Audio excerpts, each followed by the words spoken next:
In this video, we're going to be changing the oil on this F-150. I want to start by removing the drain plug, 16mm wrench or socket, whatever you have, break it free.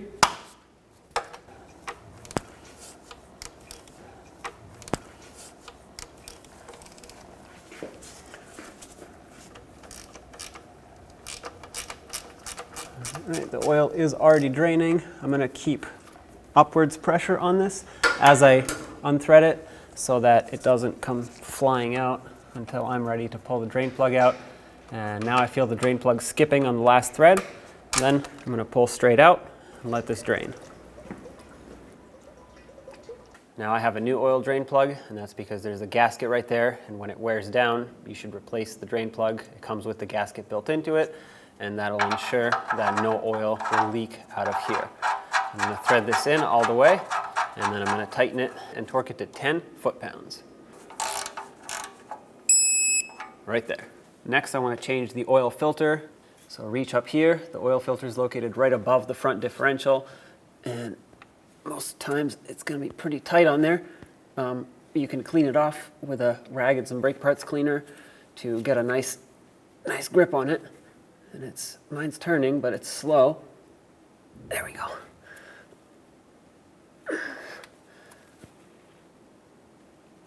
A little more. Okay. I have a collection bucket underneath, ready to catch any oil that might drip down. This engine has been off for quite some time now, so it's not going to have much, but it will still have some. Unthread it the rest of the way, but hold on to it. You don't want to drop it. And as soon as it comes off, I'm going to tip it upright like this with the opening facing up because I don't want to spill anything.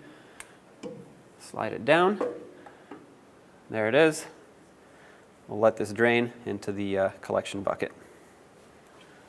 Here's the new oil filter. Ours comes with a little plastic cover. That's great. Protects it from debris. Makes sure that nothing gets in here that isn't supposed to go in here. But of course, you want to remove this. Get that out of here. And I like to pre-fill my oil filters, prime the filter. You'd call that priming, because what that means is I'm going to fill it up to the top right here and let the oil soak into the filter material.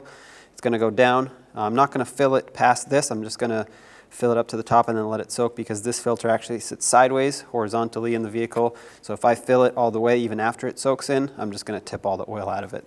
But I'm going to slowly work it around the sides. And while it's doing that, I'm also going to take a little bit of oil on my finger and lubricate this O-ring gasket here. This will ensure that not only will it seal up better, but also next time you go to take this filter off, it's less likely to get stuck on there and it will come off a lot easier. Now that this is done, I don't want to add more oil in here because, like I said, it's going to tip out, and now we can get ready to put this into the vehicle. Now slide the new oil filter up into place, being careful not to get any debris inside the filter. Line it up, tilt it sideways, put it on the threads, and turn it and tighten it up. Once it bottoms out, you want to give it about a turn. It even says it on the filter itself, a total of a turn. So snug it up, and there you have it.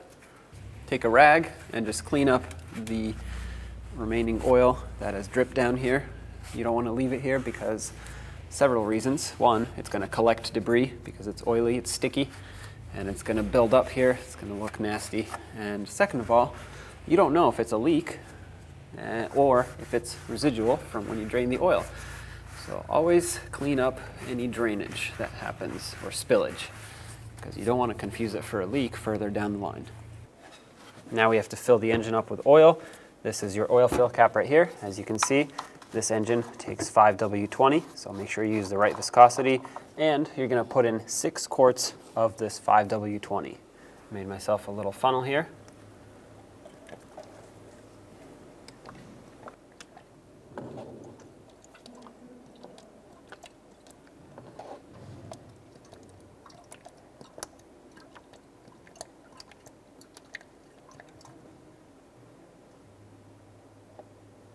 Now let's cap this off. and then we'll check the oil level, even though if you put 6 quarts in, you should be good.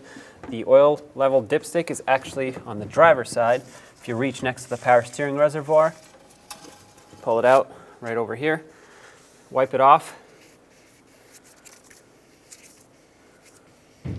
and you'll see that it has 2 dots here with some hash marks in the middle, maximum and minimum. You want your oil level to be anywhere in between here, preferably right on the maximum line.